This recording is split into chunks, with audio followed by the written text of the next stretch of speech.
Welcome to Bud Dissection. And I'm not going to go into a great amount of detail, but there's some important things to talk about. So we're here, there's a Bud Dissection PowerPoint and a Bud Dissection reading, the PDF. So let's start with the PowerPoint. Excuse me. So this is a transverse section. So if you were looking down on the tip of a bud and you cut it off, so the bud is pointing this way and you cut it horizontally that way. Now buds are going out at all different angles, so to call it horizontal is not completely clear. So biologically speaking, we call it a transverse section as opposed to a cross section or longitudinal section. They're slightly different terminologies, but you can see here is the primary bud material, a secondary bud. So if anything were ever to happen to this primary bud, this is the strongest, most fruitful, and most vigorous of the buds, but sometimes things happen. And so the secondary or tertiary, the number 2 or number 3 buds, would then kick in and take over. And their job then would be just more of a survival thing, not so much a fruit production bud. But these are plants that evolved in nature. And if you lose your main bud that has your main reproductive capabilities, and you are a perennial plant that will live for many years, the next thing you want to do is just make sure that you grow and store some energy, and better luck next year. So you might get some fruiting potentially on secondary buds in some situations, but for the most part, we don't consider them fruitful. Certainly commercially, we don't. And the tertiary bud is even less than that.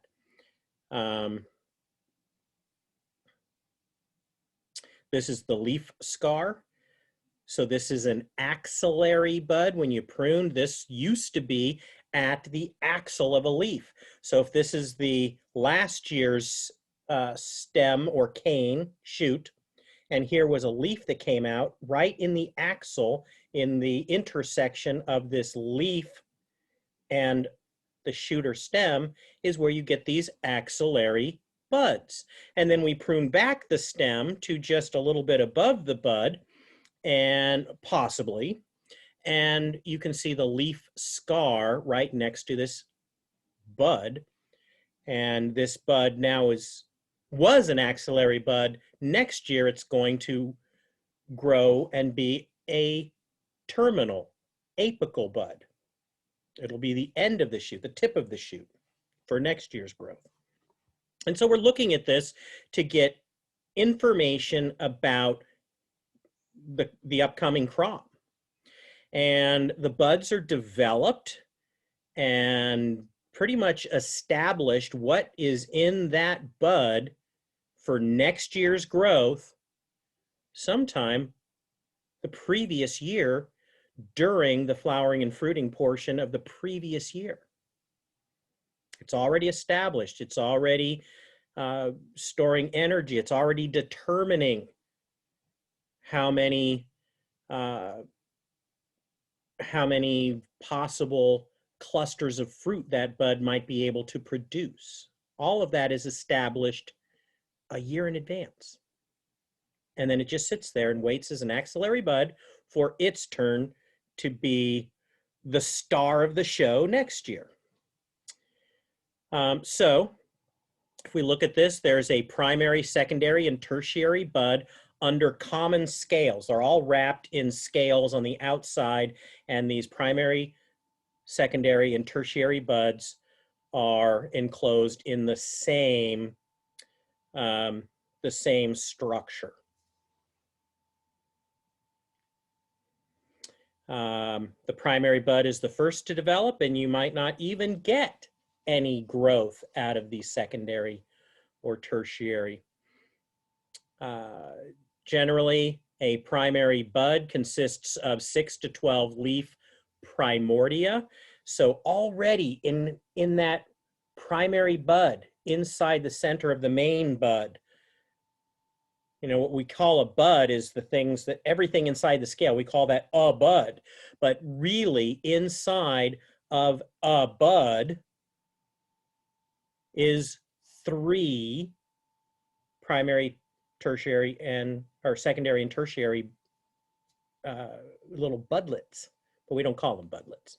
And inside the bud, there already is some differentiation. The cells have already started to identify what they are going to become once that bud starts to expand and grow.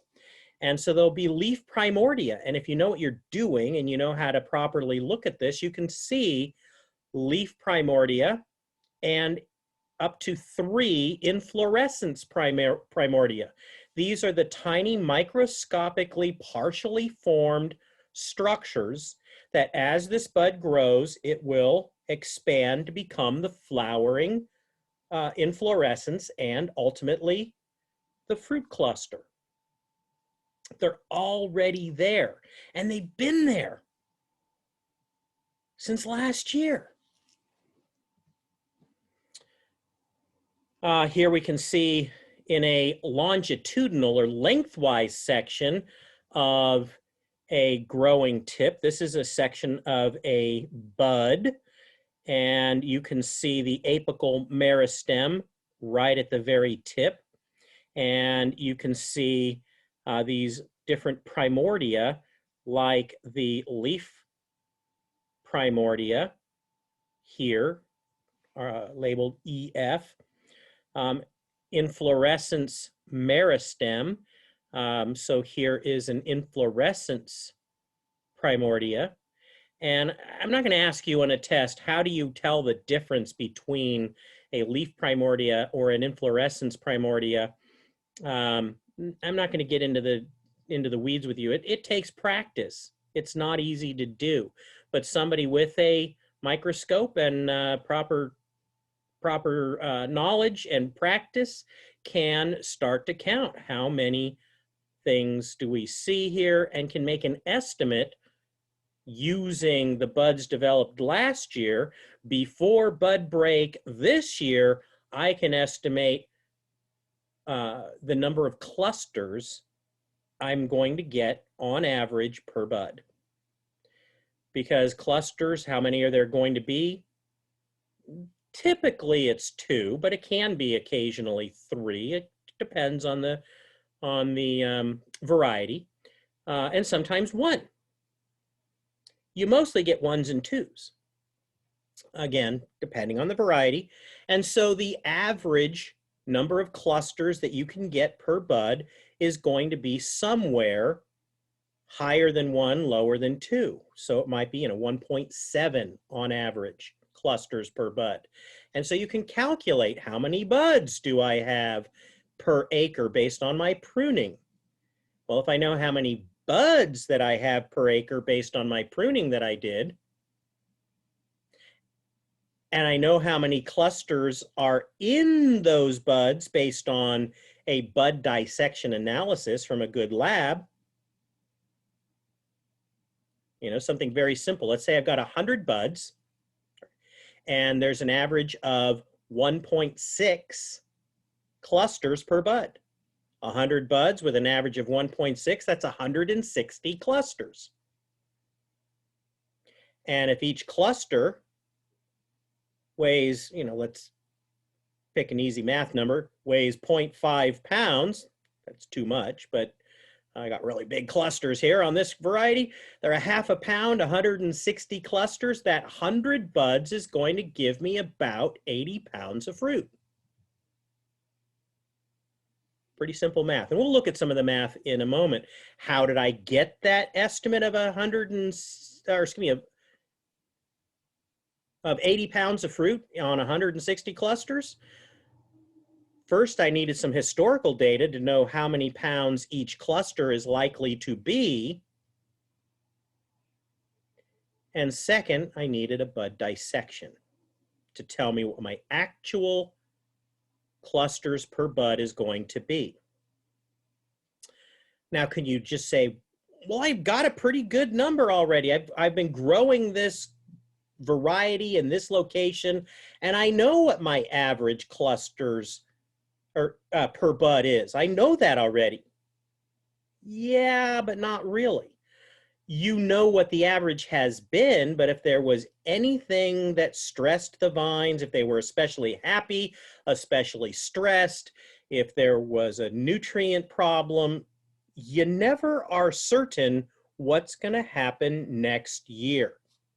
And no matter how accurate you think you know the crop, you know your blocks and the history, bud dissections give a really good second opinion, confirmation of information that will tell you how many buds you really should be expecting, not just based on historical probability, but based on actual data of looking in the buds.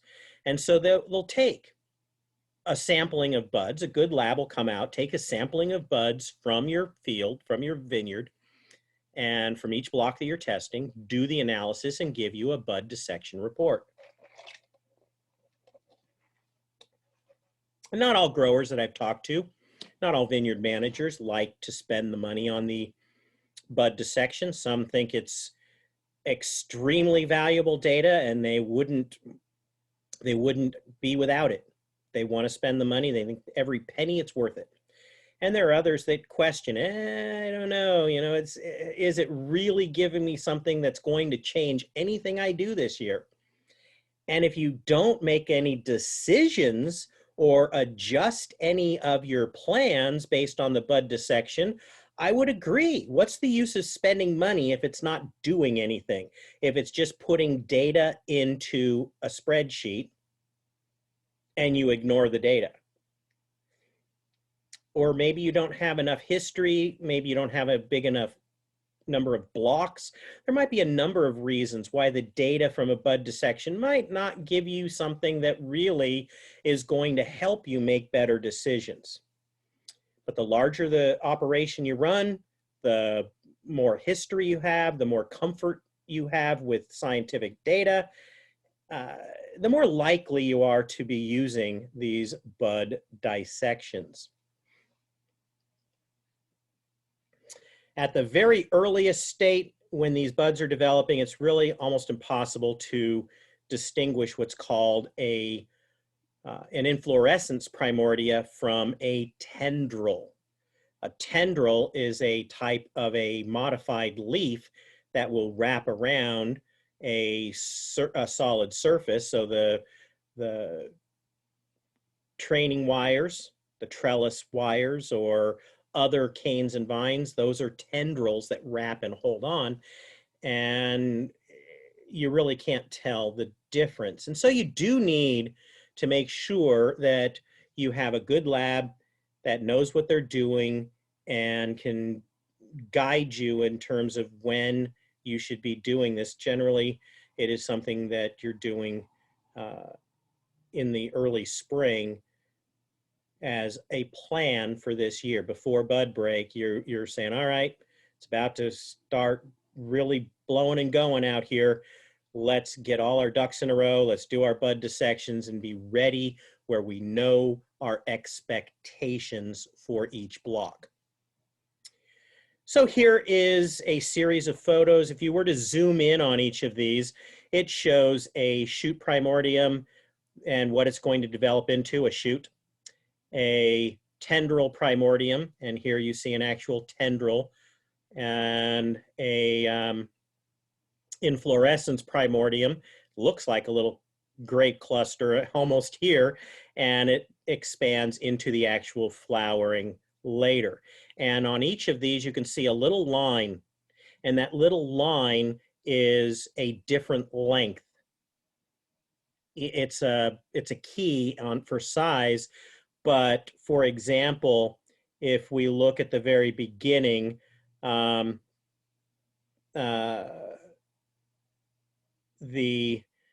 picture at the top has the bar at 64 micrometers. So that represents 64 micrometers.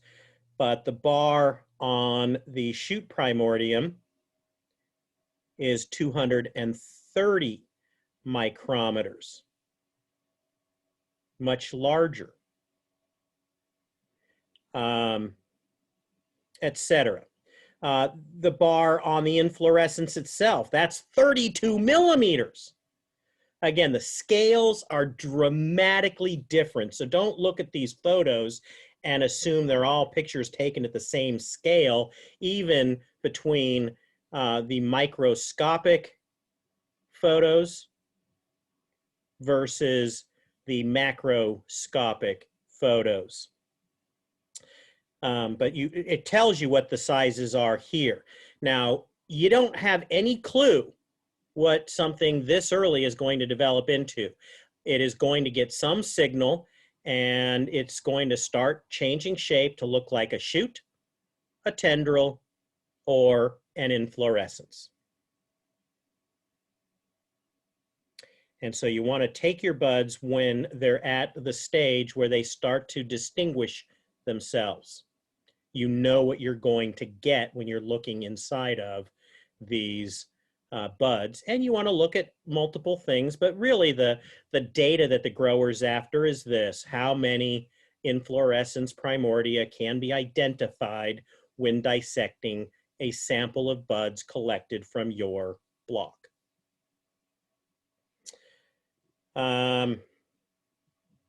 So the inflorescence initiation, what starts that? Higher temperatures as it's warming up, sunny weather, and shade in the grape canopies can reduce the fruitfulness or the inflorescence primordia. So if you have grapes growing in the wild underneath a canopy of other plants, or you have a trellis where the certain buds that are exposed to more sun versus more shade, the ones that are getting less sun, more shade, are going to have reduced fruitfulness. The initiation time varies with each cultivar, depending on where the inflorescence occurs on the shoot. And so some fruits, the inflorescence is very low on some varieties, nearer to the cordon, and others are further up the cane. You'll get your inflorescence forming more leaf nodes up from the cane. So as that bud starts to grow into a shoot, the leaves unfold. Each place a leaf unfolds, that's a node. And you count up the nodes or the leaves. And you can typically determine for each variety roughly where those inflorescences, ultimately your clusters, are going to be. Down low, middle, or higher. And so, for example, the Thompson seedless typically are in the range 5 to 8. That's the leaf axil that will form the flower, the inflorescence, flowers.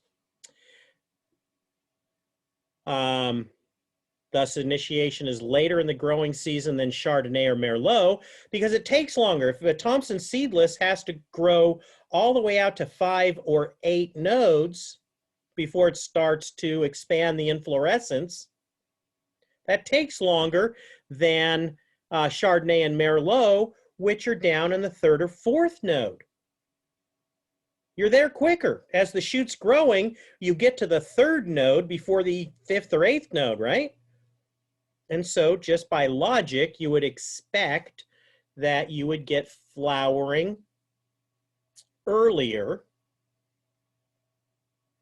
in varieties where the inflorescence is further down on the shoots. Primordia within the shoot primordia can develop into 3 types, as we've already shown you in the pictures. The inflorescence, there's a transition form between inflorescence and tendril, and a tendril. Which way the transition primordia develops may be determined at or near bud break. These transition primordia are on the fence, and based on some environmental factors, physiological factors, they can still be bumped one way or the other. So when we're looking at these, we're not worried about the shoot primordia. That's not what we're counting. The shoot primordia are just going to make leaves. What we're counting is which of the remaining primordia are going to turn into tendrils or inflorescence.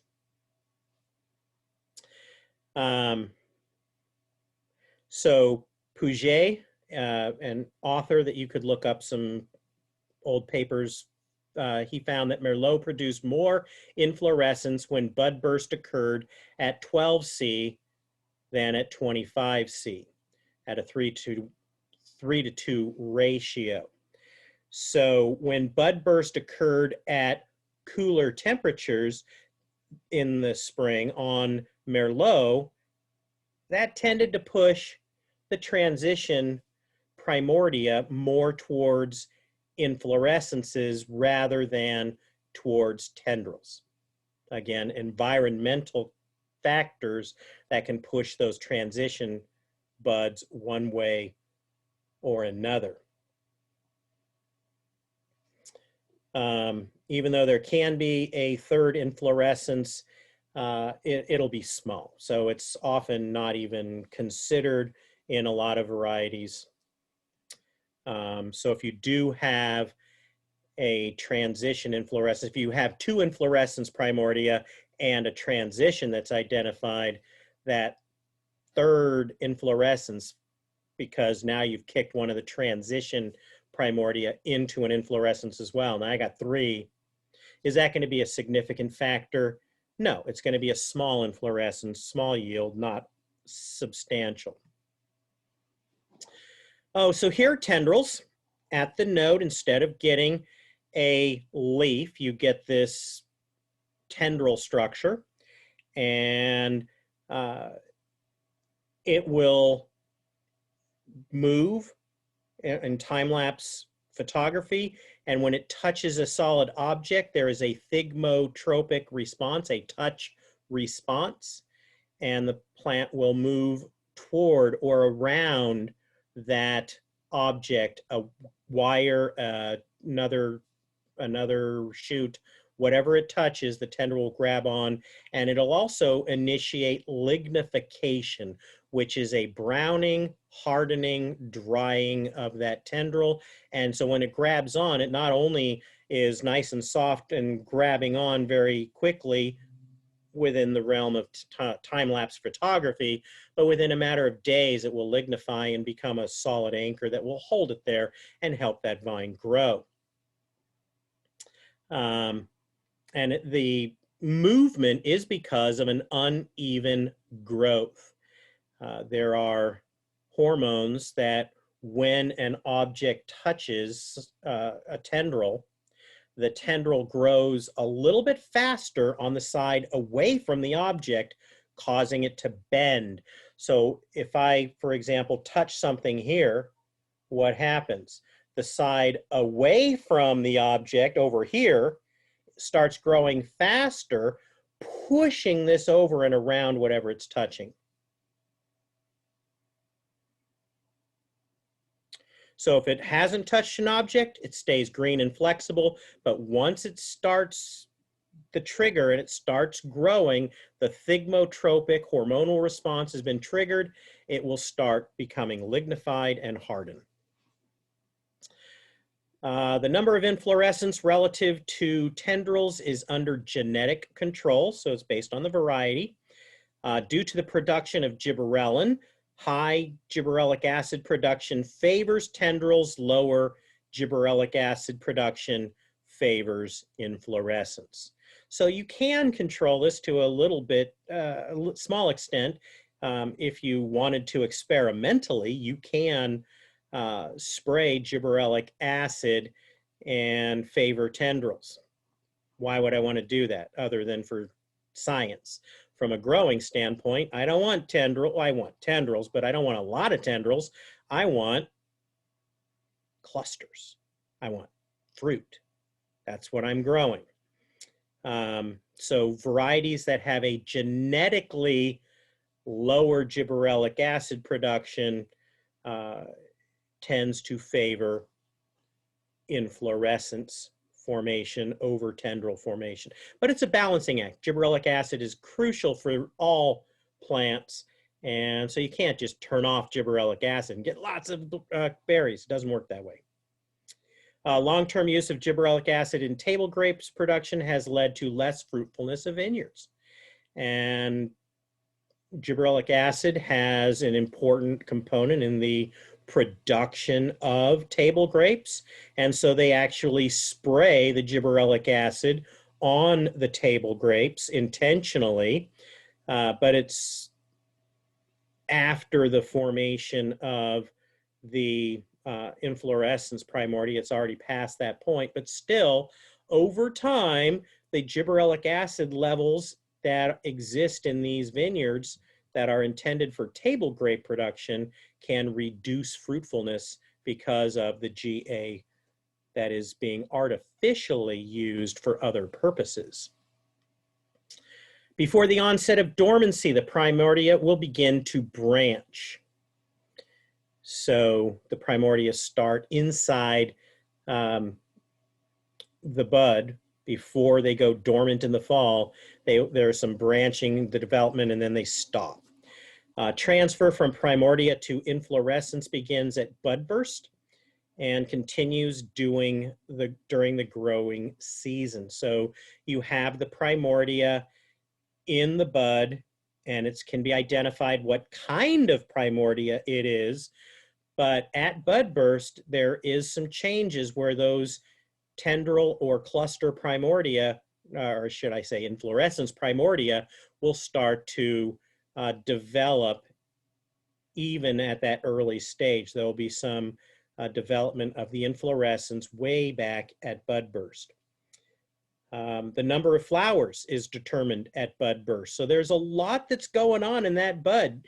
You're still there inside the bud, and biologically, that bud already has all the information about how many clusters there will be and how many flowers will be on the inflorescence.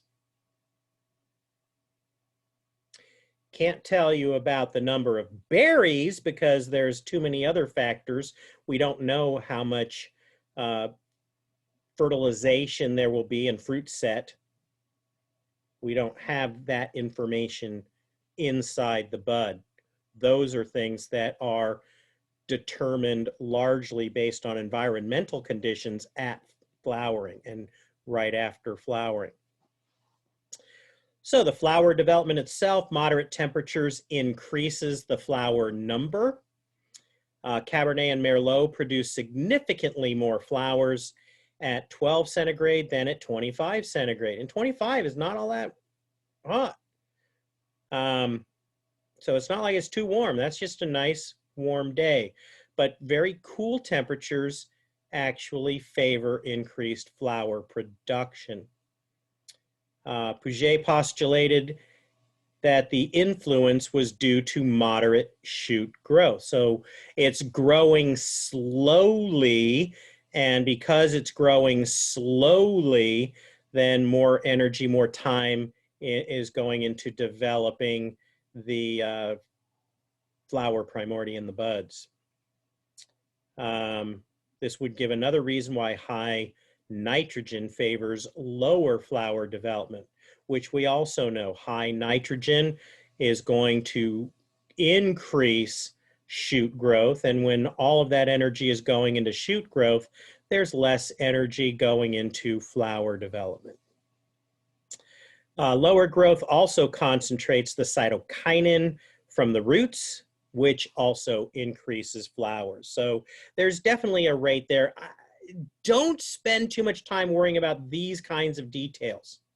I'm not going to ask you about cytokinin levels and temperature ranges and how that impacts flower development and flower number on different varieties. That kind of detail are things you can look up. You can always pull this back out, but stay with the big concepts of this bud dissection and how it is ultimately being used and understood and influenced by weather factors, not only during the growing season this year, but even last year.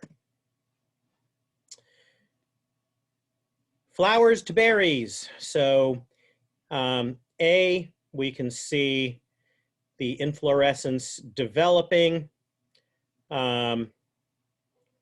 B, we are at bloom and dehiscence of the calyptra on C and D. Wait a minute, E, wait a minute, where are we looking?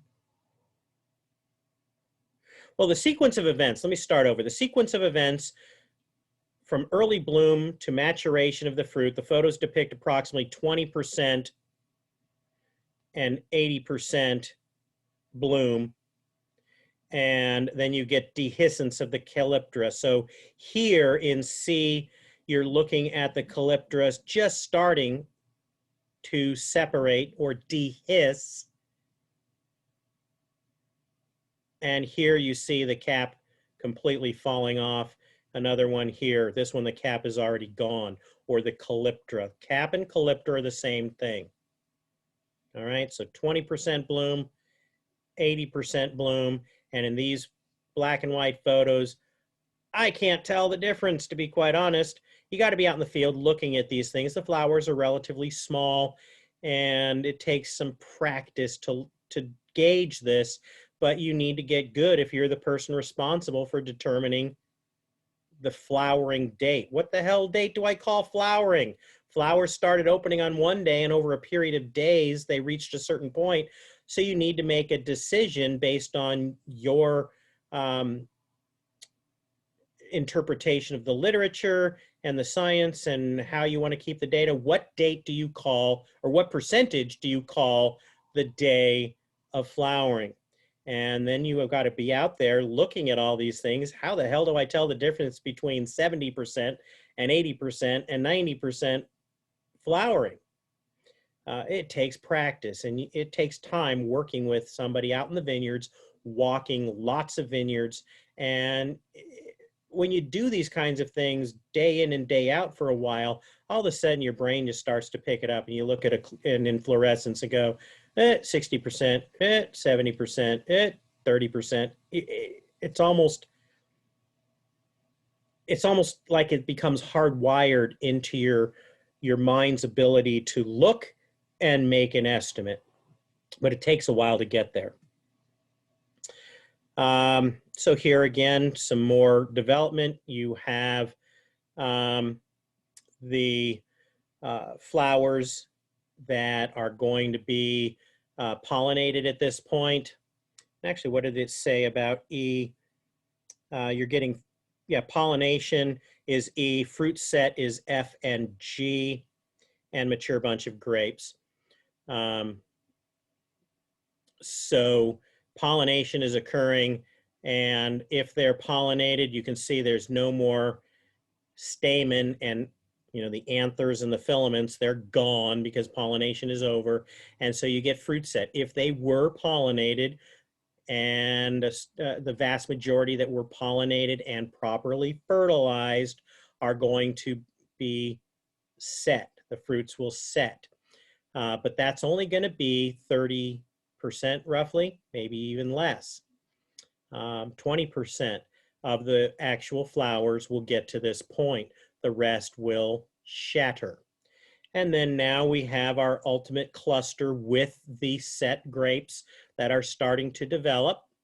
And they're still very small, but developing, and they reach final maturity. So that is bud dissection and a little bit more about inflorescence development, fruit development, kind of tying a couple of things together we talked about earlier. And before I go, I'm not going to create a separate lecture for this reading material. It's only, I think, a 2-page document. And you see a very similar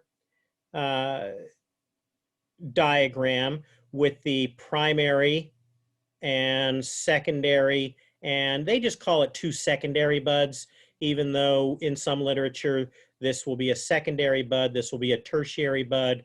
Just different ways they describe it in the literature, doesn't matter. 1 primary, 2 secondaries, or a primary, secondary, and tertiary. Just different ways of looking at it. And the lateral bud, the leaf scar, it's very similar to the picture that we just saw in the other PowerPoint diagram.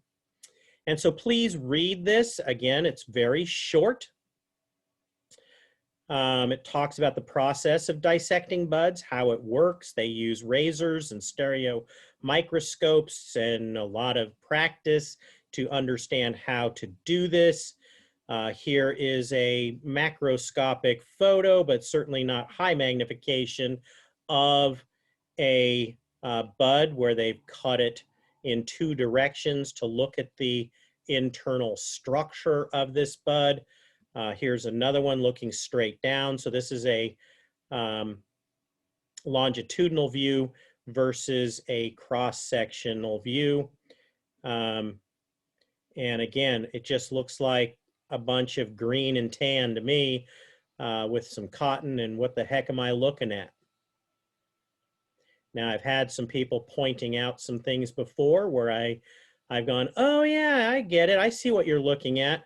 But I would never be able, well, I shouldn't say never. I would not at this point in my life be able to look under a microscope during bud dissection and give any useful information whatsoever. It takes training and practice and lots of time under a microscope to really get good at this. But with that practice and timing, for somebody who does this for a living, you're providing very good information to a vineyard manager. So at that point, I'm going to call it quits for this one.